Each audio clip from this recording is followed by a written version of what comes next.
আসসালামু আলাইকুম। হিন্দু ভাই ও বোনদেরকে জানাই নমস্কার। অন্যান্য ধর্মের জাতি ভাই ও বোনদেরকে জানাই আদাব। শত্রুকে পঙ্গুবান ও পাগল বানিয়ে দেওয়া এমন একটি নকশা আমার স্ক্রিনে আপনারা দেখতে পাচ্ছেন।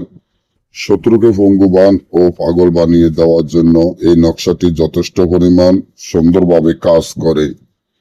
আপনাদের কারো যদি কোনো শত্রু থাকে, ভয়ঙ্কর কোনো শত্রু থাকে, শত্রু জ্বালায় যদি টিকতে না পারেন, শত্রু যদি একটার পর একটা আপনাদের ক্ষতি করতে থাকে, আর এই শত্রুকে পঙ্গুবান বা পাগল বানিয়ে দিবেন এমন চিন্তা ভাবনা করেন, কারণ শত্রু থাকলে আপনি কোনোদিন উন্নত করতে পারবেন না। শত্রু একটার পর একটা আপনাদের ক্ষতি করতেই থাকবো।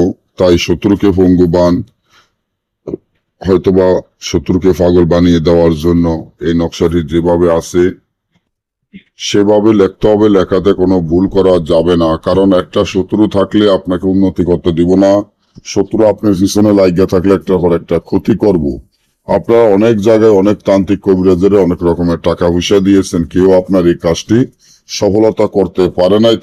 তাই খুব দুশ্চিন্তার মধ্যে পড়ে গেছেন কিভাবে শত্রুকে পাগল বানিয়ে দিবেন, কিভাবে শত্রুকে পঙ্গু বান মারবেন। তার জন্য যে নকশাটি আমার স্ক্রিনে আপনারা দেখতে পাচ্ছেন, এই নকশাটি যেভাবে আছে ঠিক সেভাবে লেখিয়া নকশার নিচনে শত্রুর নাম, শত্রুর পিতা মাতার নাম লেখিয়া এই নকশাটি যেভাবে আছে এইভাবে শিং মাছের গলায় বাঁধিয়া নদীতে ছেড়ে দিলে সাথে সাথে শত্রু পঙ্গুবান ও পাগল হয়ে যাবে।